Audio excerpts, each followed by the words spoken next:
Olá, pessoas, sejam bem-vindos a mais um vídeo do Carros em Foco e hoje vamos continuar os exaustivos estudos de mecânica dos fluidos, mais precisamente na parte de camada limite, quando eu tenho uma superfície que não é plana. No vídeo passado a gente viu isso, camada limite turbulenta e camada limite turbulenta em uma placa plana. E aí no final a gente fez um pequeno esquema das diferenças, né, dessas configurações. E hoje a gente vai entrar na parte de camada limite em uma superfície não plana, certo? Por quê? Porque sim. Porque a maioria das estruturas não são necessariamente planas. O ponto é que, antes de começar, meu nome é Anderson, eu sou engenheiro mecânico graduado pela Federal do Ceará.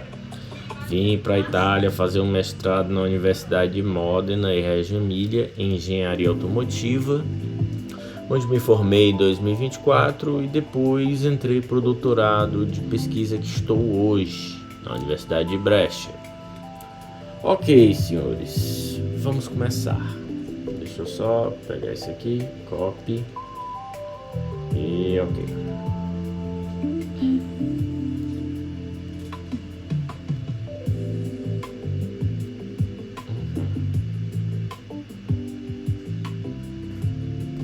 Ok, teoria da camada limite. Vamos passar aqui. Pronto. Hoje, camada limite em uma superfície não plana é o tema de hoje. Ok, aqui tira, viu. Se você não viu, eu vi. Aqui paper style. Ok, então tá. Bom, vamos lá. O nome desse tópico é, como eu escrevi aí, camada limite sobre uma superfície não plana. Já comecei bem.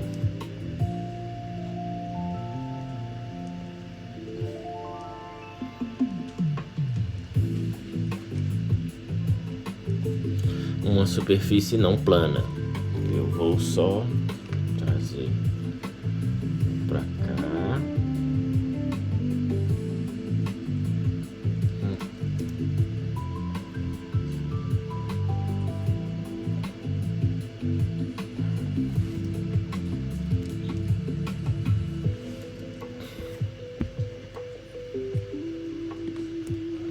Certo? Não plana.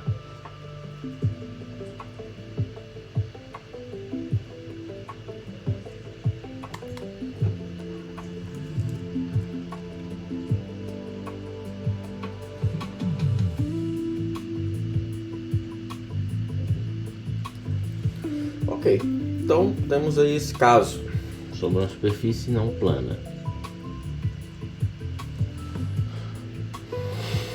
Vamos lá, né?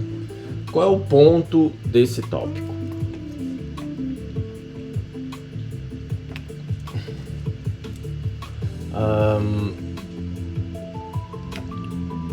Os casos reais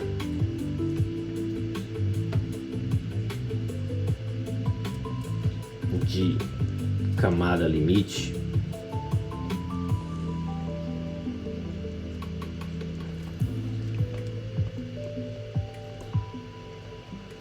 frequentemente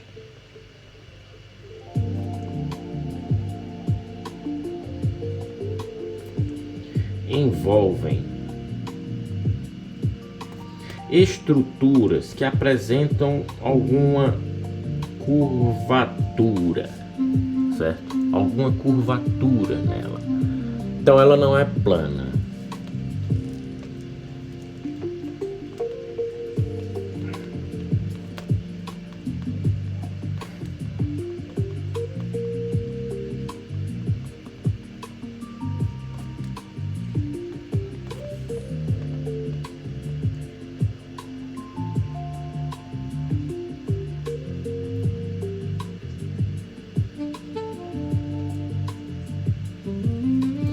certo? Por exemplo, em automóveis,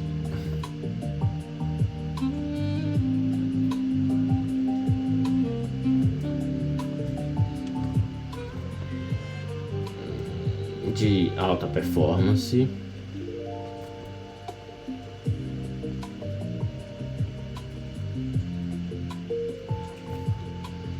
e ou de competição, vamos botar assim, ou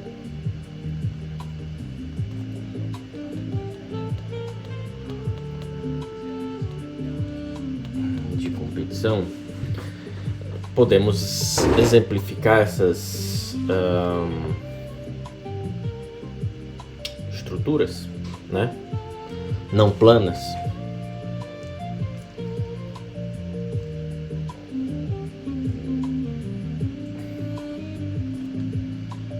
Essas superfícies não planas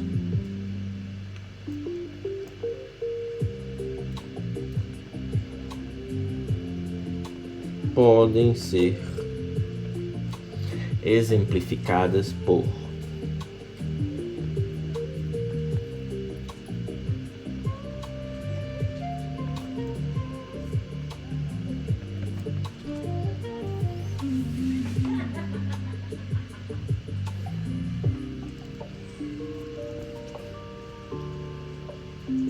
primeiro exemplo, os carros em si, certo? Tem diversas seções não planas. Eu vou ter asas, não são planas. Até as asas dos carros também não são planas.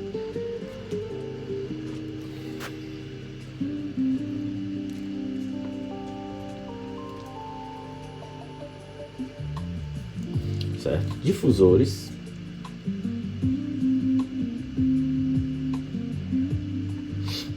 certo? Capôs, o capô do carro não é plano. E o que mais? O teto, né? O teto às vezes ele não é plano, né? Ele tem uma curvatura. E o teto,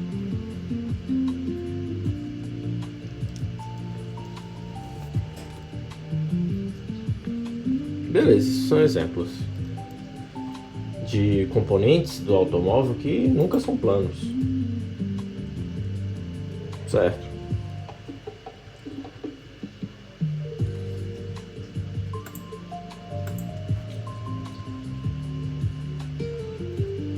Beleza, então a gente vai entender aí.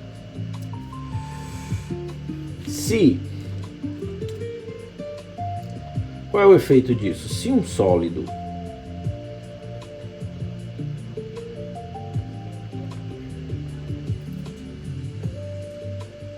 possui uma superfície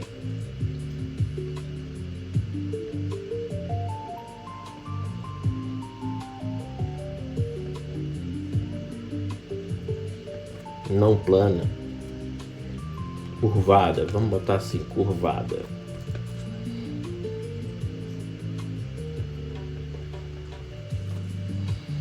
a abordagem por coordenadas cartesianas geralmente é substituída.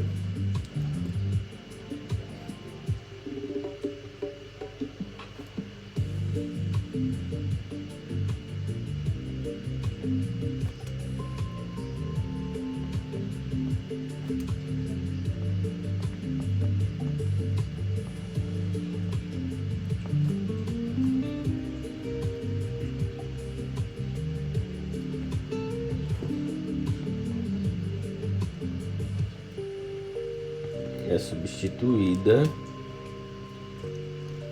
certo? E aí era para eu pôr aqui, peraí, coordenadas cartesianas, eu boto x, y e z, mas geralmente a gente não olha só x, y. é substituída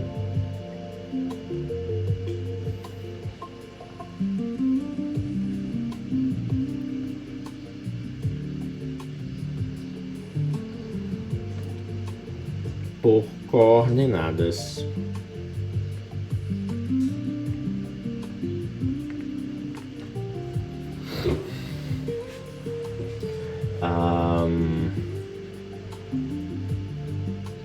curvilineares.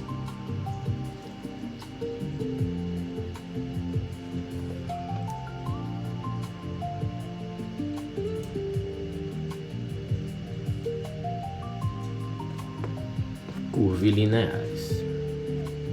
Então eu tenho, vou pegar aqui, por exemplo, com o corriqueiro do teto, né?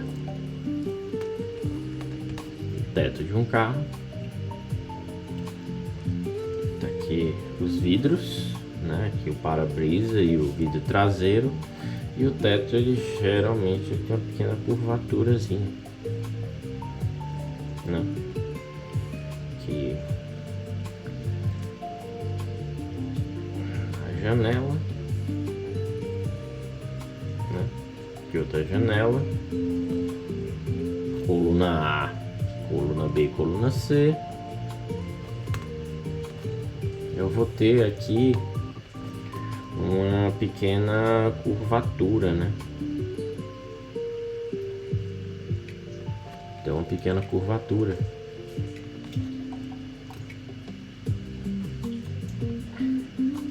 Então a abordagem por coordenadas lineares já não vai funcionar muito bem, né? Essa abordagem por coordenadas lineares não vai funcionar muito bem. Beleza. Então tá. Coordenadas curvilineares têm dois parâmetros, que são isso aqui é o Xi e o Eta, que é aquele Nzinho com a perna maior.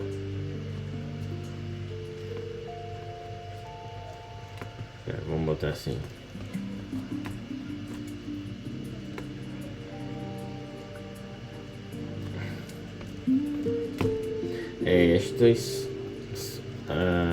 Se um sólido possui uma superfície curvada, a abordagem por coordenadas cartesianas é substituída por coordenadas curvilineares. Estas são descritas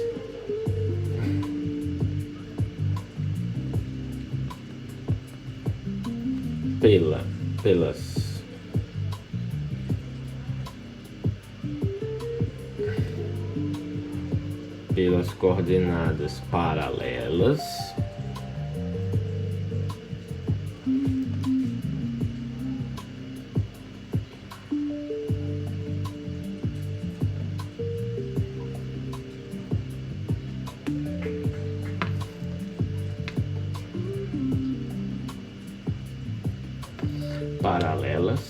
e normal à parede.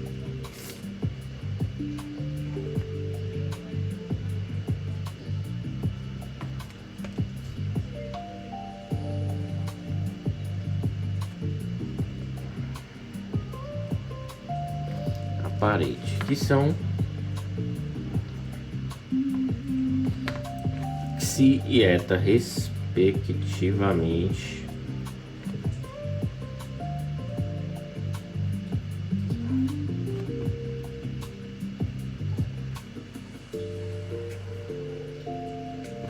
Logo, isso aqui vai se tornar o que? A coordenada paralela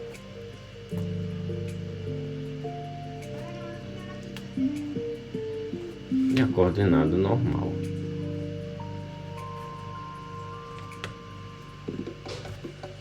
Certo? Você está aí mudando de sistema. Beleza.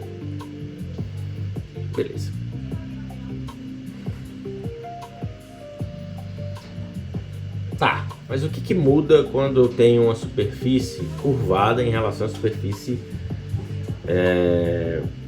plana? pequena diferença.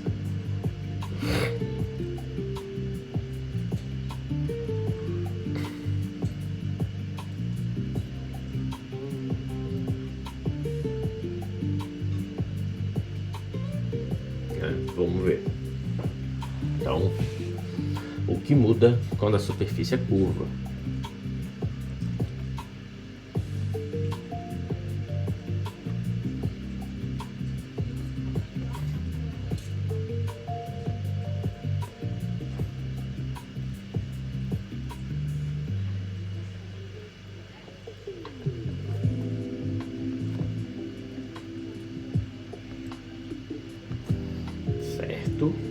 Então temos aqui um questionamento.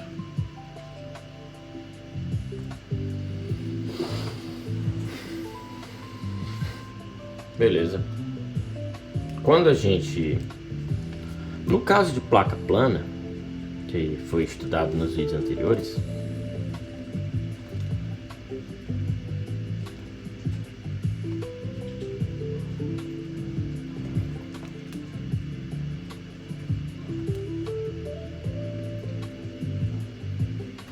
certo? De placas planas, a pressão era constante.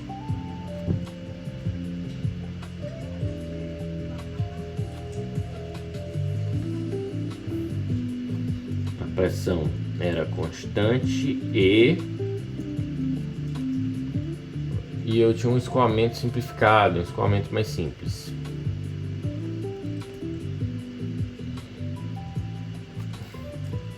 E o escoamento era simples.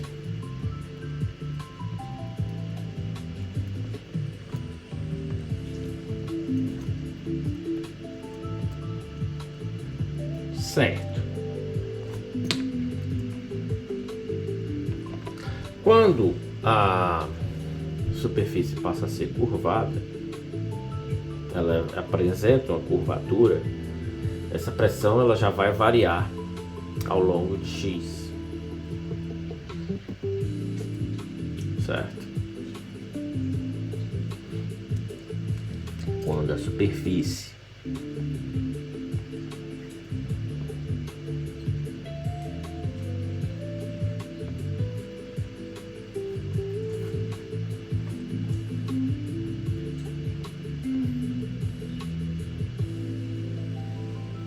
com curvatura,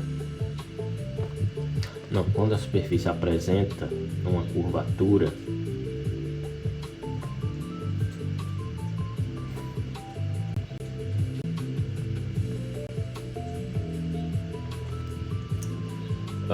a pressão ela vai variar ao longo do escoamento, né? Coordenada X, beleza.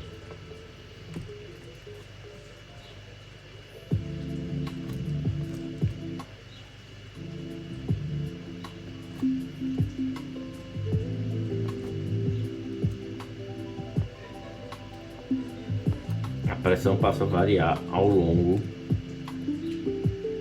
de X, certo?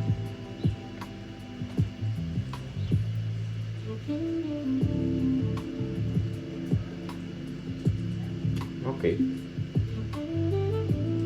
Então,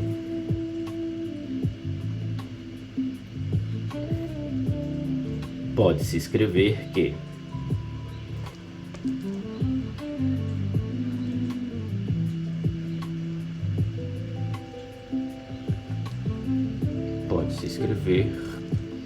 vamos pegar essa fotinha aqui, esse desenho.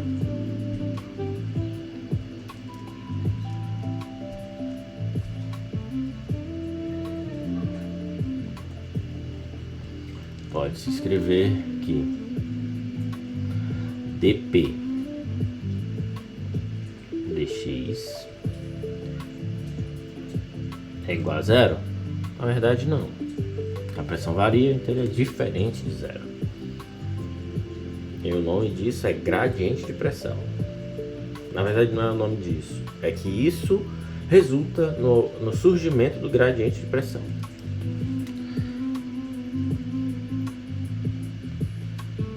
Isso resulta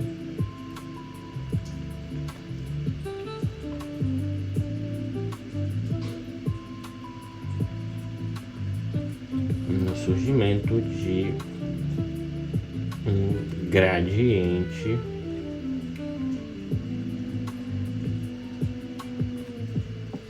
de pressão.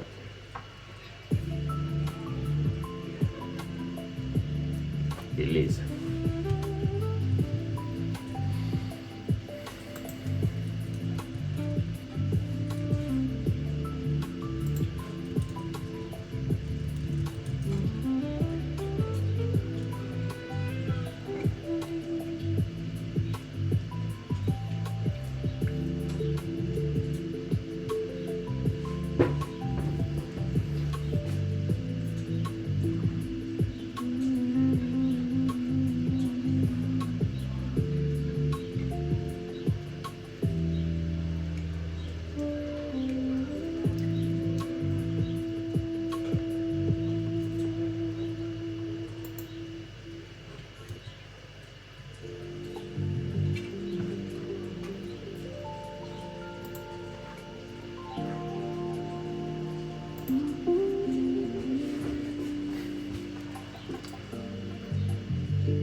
Certo.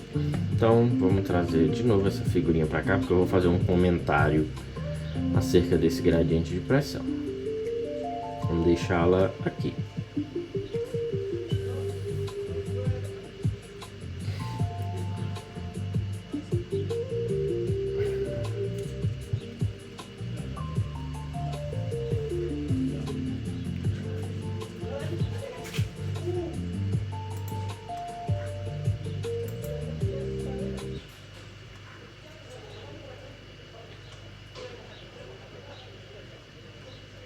Ok.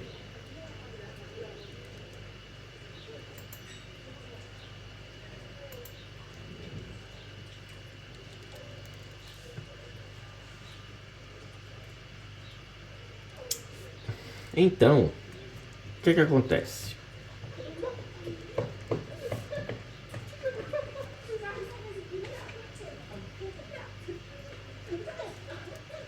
Então, esse gradiente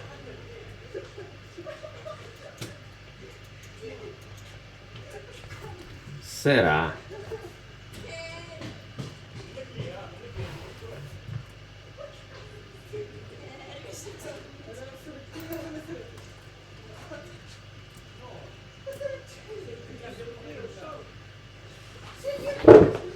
balanceado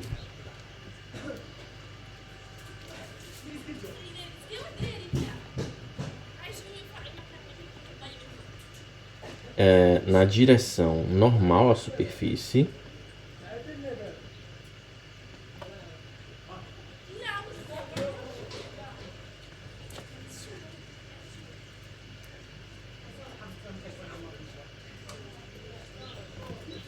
esse gradiente será balanceado na direção normal à superfície pela aceleração centrípeta vezes a densidade do ar.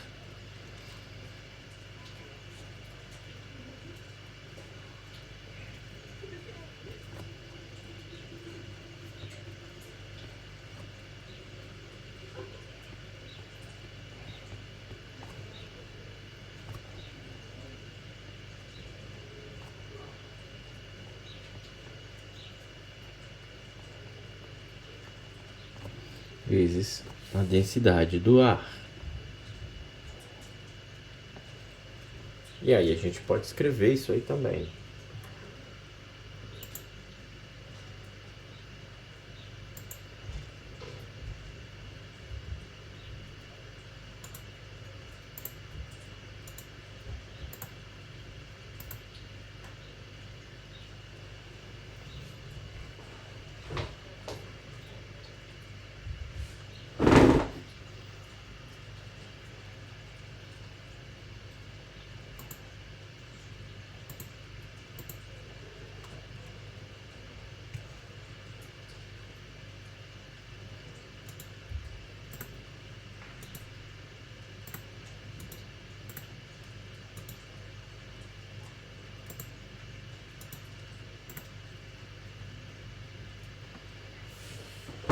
Beleza. Como que a gente escreve isso?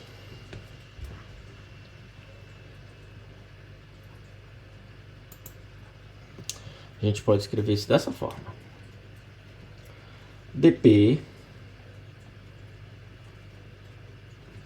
d eta, coordenada normal na superfície, tem como é que eu posso dizer?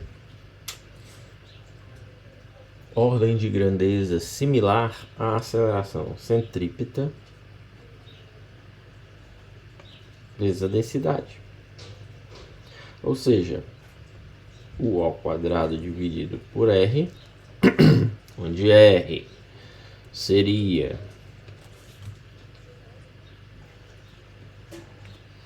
o raio, né, da curvatura. Isso tudo vezes a densidade. Ρ.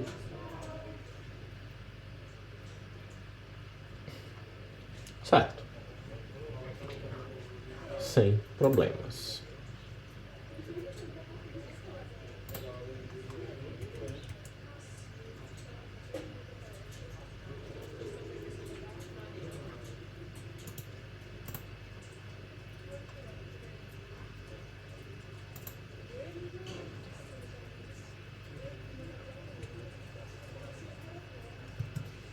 Certo?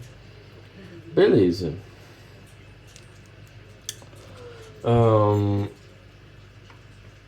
Essa componente ela é pequena quando o meu raio ele é muito grande. A gente pode perceber isso pela equação de similaridade aí que a gente vê, né? Se eu tenho um raio grande, certamente essa componente será pequena. Beleza.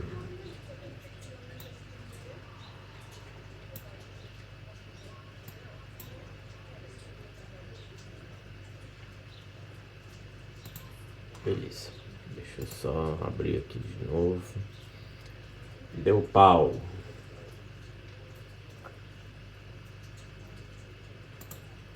Pronto.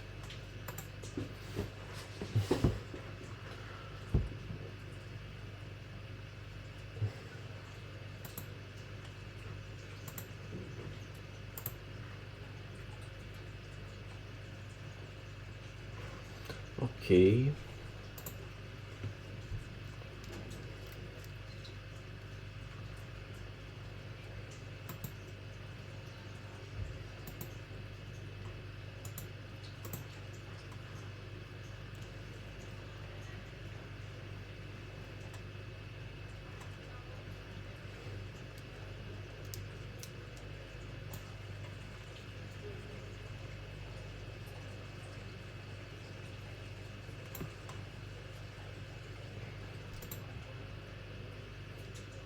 Certo? E por que a gente está relacionando isso aqui? Né? Quando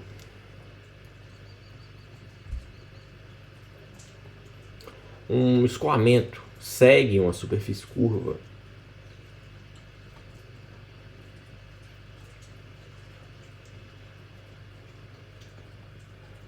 né?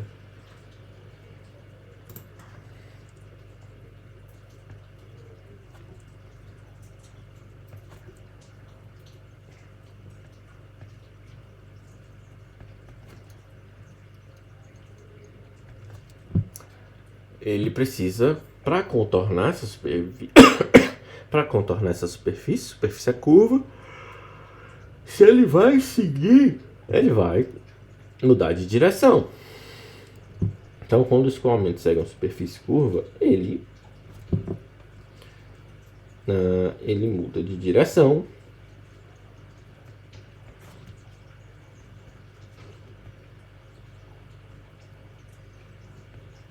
para acompanhá-la.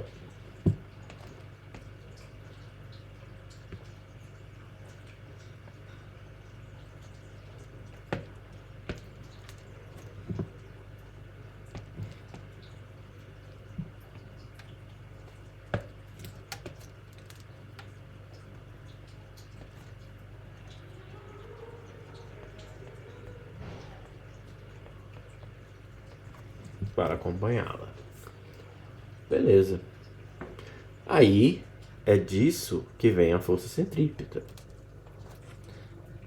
Isso exige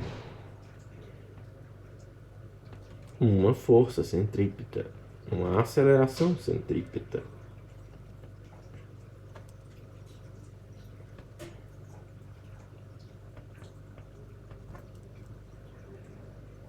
Certo? Essa força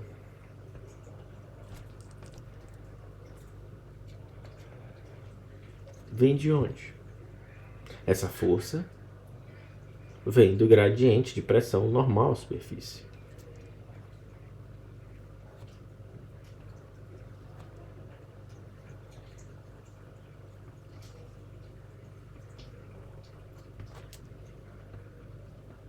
Vem do gradiente de pressão normal à superfície. E aí eu posso escrever o equilíbrio do escoamento externo.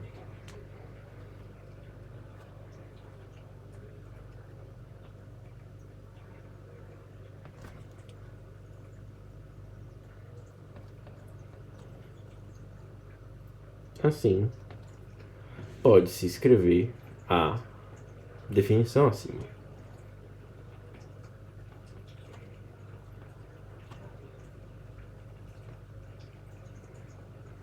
Essa definição não, a correlação, né? A similaridade.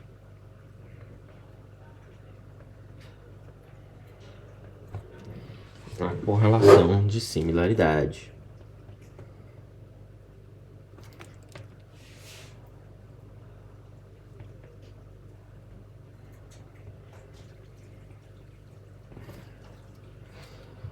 Certo?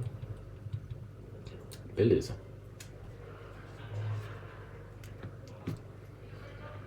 Isso é válido para a região fora, né, da camada limite.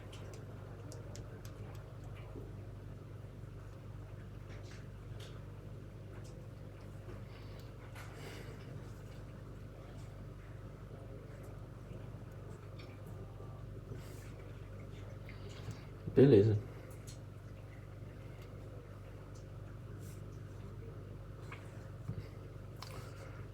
A correlação, essa correlação, né, assim pode escrever a correlação de similaridade, que será pequena e desprezível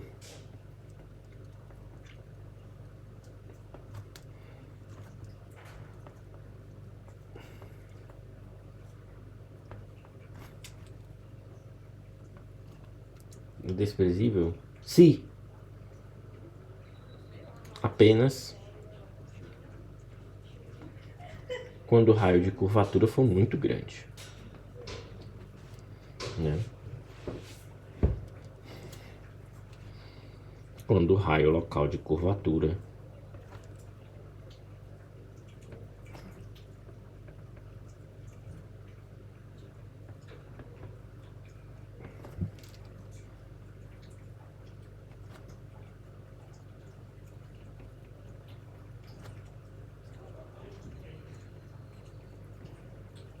for muito grande. Ok. Beleza. Esse raio de curvatura é o R maiúsculo.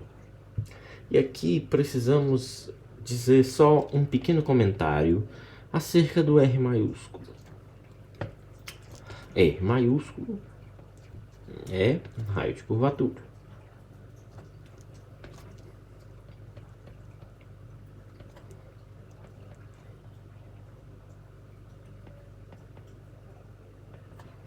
Certo. Beleza. Raio maiúsculo é, ou R maiúsculo é o raio de curvatura. Ho, ho, ho.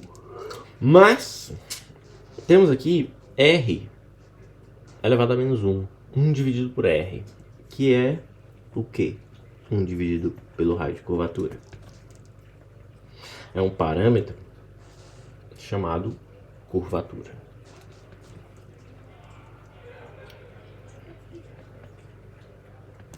Tá, e o que são os outros parâmetros? U ao quadrado é velocidade ao quadrado. Rho é densidade. Né? Beleza. Ok.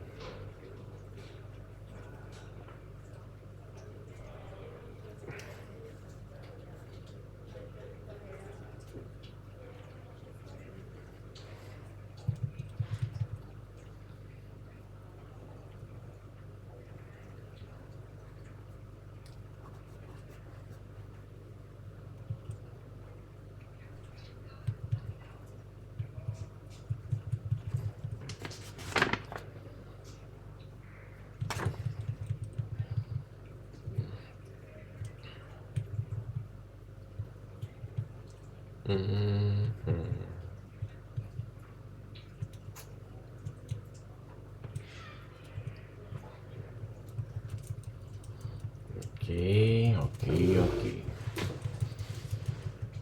Beleza. Então isso tudo é válido, né? Essas definições são válidas considerando até mesmo regiões fora da camada limite, né?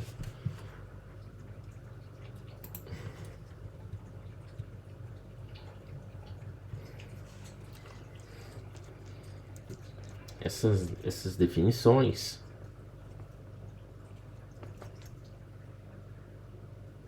vamos botar essa correlação, né? Representa o equilíbrio, né, do escoamento externo. Representa o equilíbrio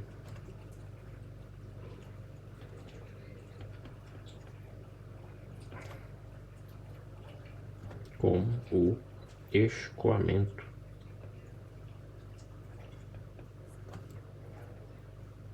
externo. Beleza.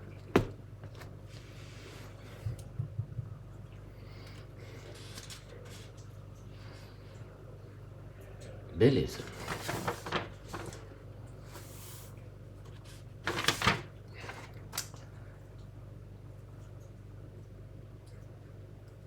Entretanto,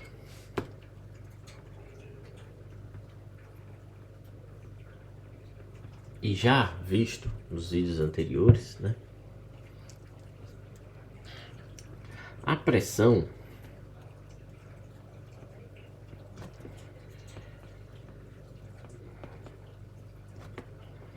dentro da camada limite, ou boundary layer, né,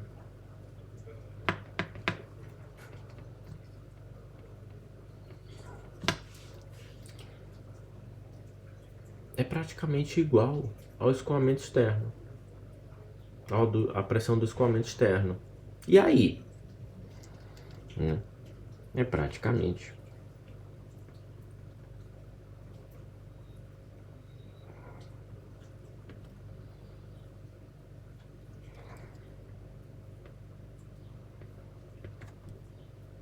igual à pressão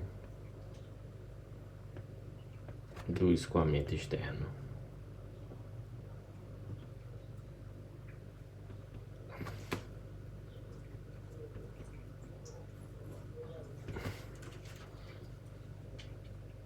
Beleza. E isso já foi meio que visto nos vídeos anteriores. Assim, o que acontece fora da camada limite acaba controlando também, influenciando o que acontece dentro da camada limite. Beleza. Beleza. Assim,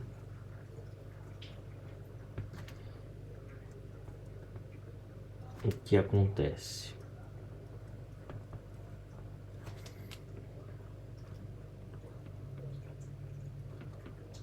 Dentro da camada limite acaba controlando o que acontece dentro? Não. O que acontece fora, pelo amor de Deus.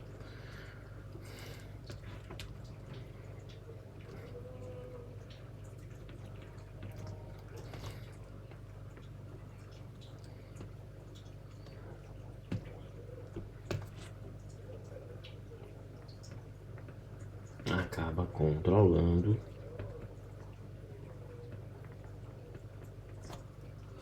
o que acontece dentro.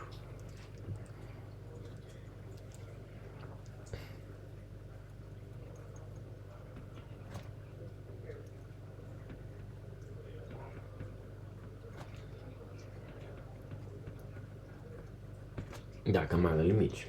Beleza. E aí a gente começaria a falar de abater o soninho de gradiente de pressão, né? Pô. A gente vai falar dos tipos de gradiente de pressão.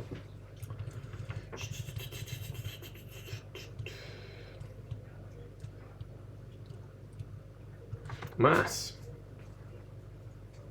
para entrar nisso, a gente vai fazer umas pequenas considerações.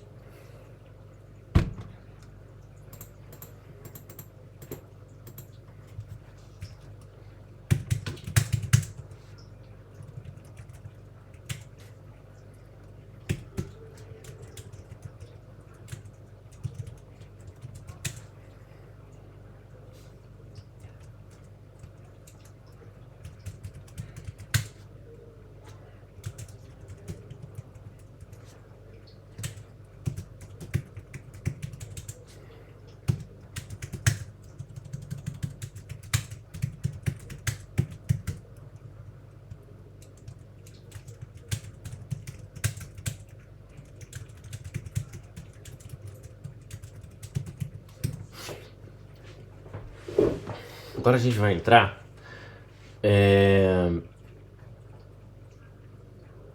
na parte que, se a gente vai falar de pressão, dessa variação de pressão, a gente vai ter que entender um pouquinho da velocidade. Certo?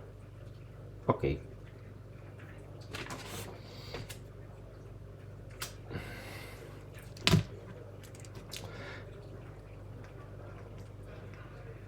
Sabendo que uma superfície não plana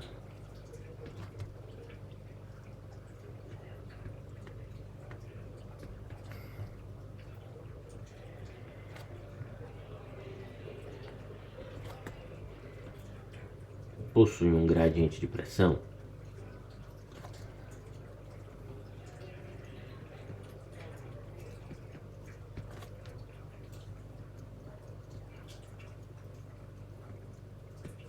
sabendo disso, obter uma solução exata torna-se muito trabalhoso em termos de tempo de computação.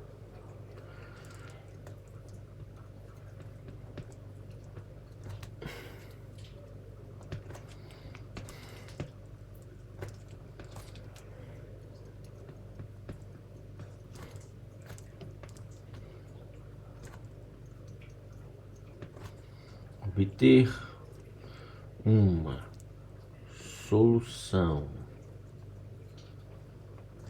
exata é difícil.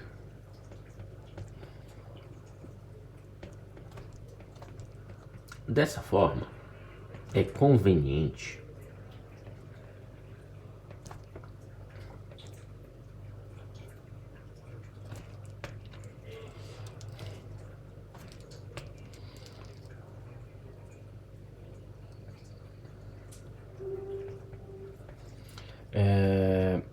aproximar o perfil de velocidade do escoamento a um perfil que a gente chama de Power Law, lei de potência, né?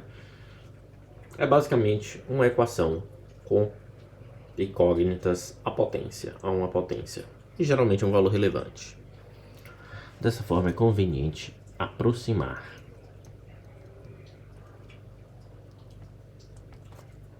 o perfil velocidade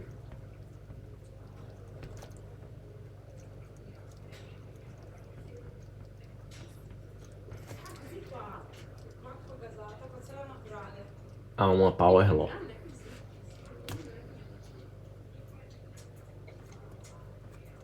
A uma distribuição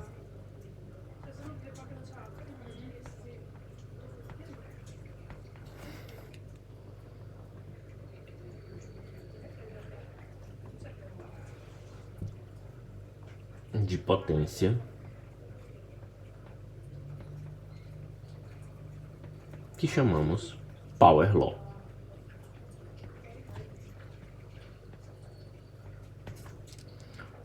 Certo?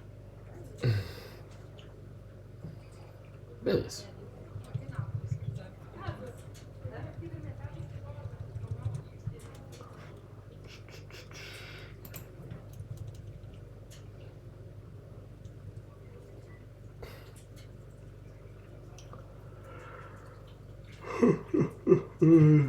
Deixa eu ver como é que tá aqui.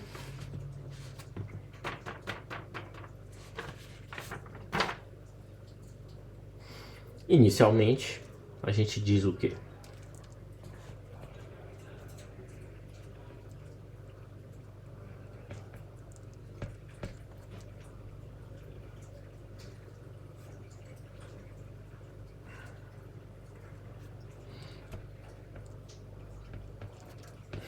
U é uma constante Cn vezes a coordenada normal à superfície elevado ao n, que é a potência.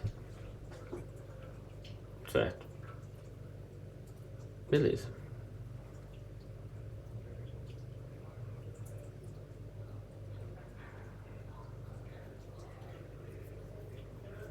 Beleza.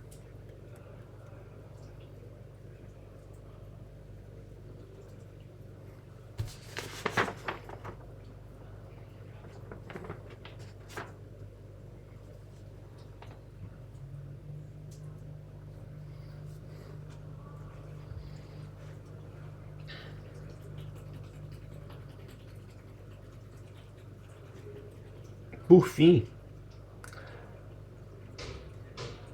essa Power Law vai se tornar uma versão já bastante conhecida, que é o que? U em função de y, ou seja, o gradiente, certo? Dividido por U infinito, velocidade fora da camada limite, né? Isso tudo igual a y, coordenada vertical, dividido por delta, um delta minúsculo, não é o delta de variação, é um delta de componente.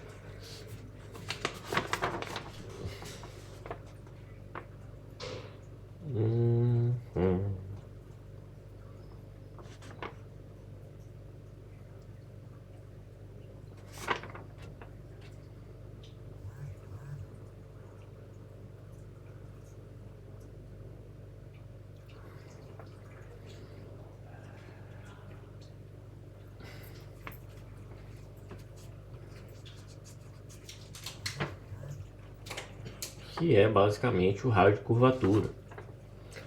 Não é necessariamente o raio de curvatura, é uma coordenadazinha dentro da variação de 0 até o raio de curvatura. Beleza? Isso aqui faltou a lei, né? A potência, que é a potência N, certo? Nesses casos,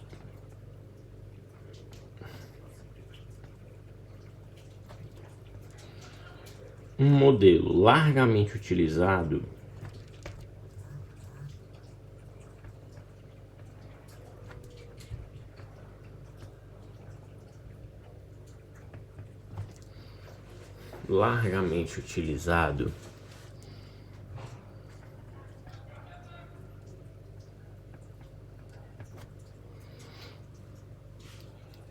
para escoamentos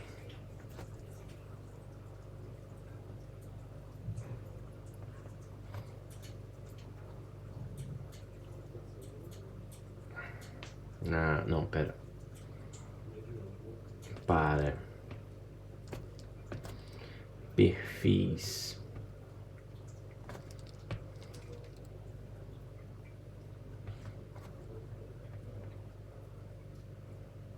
de velocidade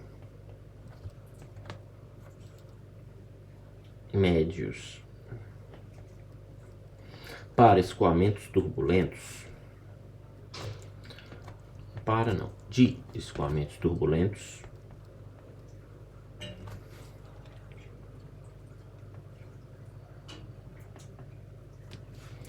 certo? Em uma placa plana, veja uma placa plana.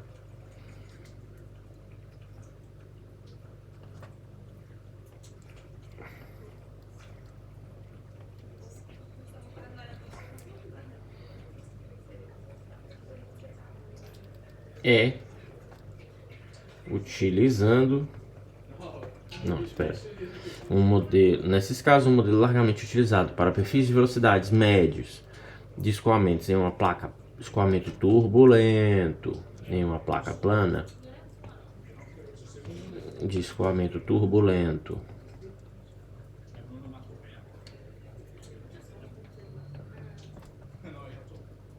em uma placa plana,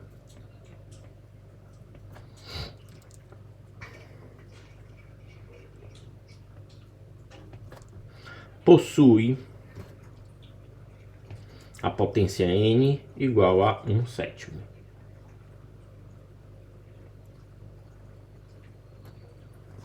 Certo? Aí o que é que se faz? Assume-se esse caso como um caso geral. É 1/7, eu escrevo 1/5. É isso aí. Não é à toa que eu estou desempregado. Assume-se isso como um caso geral.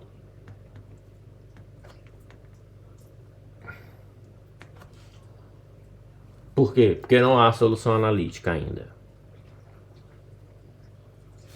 Certo? Então eu uso isso como uma solução geral e faço um perfil simplificado, onde eu consigo até integrar tudo, né? Através dessa equação. Assume-se isso como solução geral.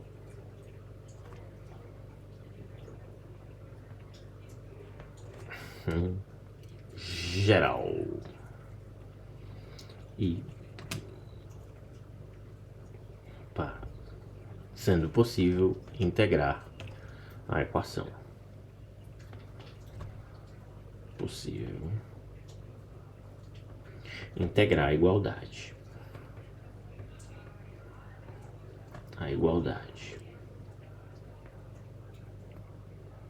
Ok, e a gente para por aqui.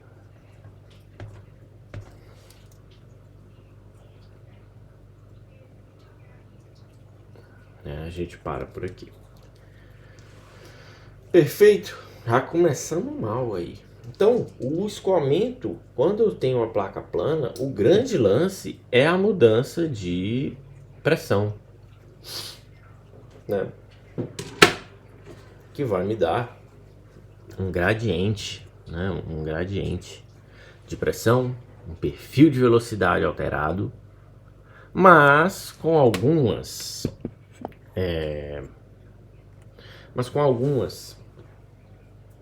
considerações eu posso ali, né, descrever esse escoamento de uma forma simplificada, mas que é qualitativamente e até mesmo quantitativamente aproximada. Certos? É isso. Por hoje, paramos aqui, quase 1 horinha de vídeo. Tô cansado. Página 76 e PDF 52. Ok. Anotações feitas, estudo, 1 horinha de estudo cumprida. E seguimos assim, step by step, até um dia chegar na aerodinâmica automotiva. Tem bastante coisa para ver. E é importante isso para que a gente possa compreender bem. Nos vemos no próximo vídeo de mecânica dos fluidos. Até lá.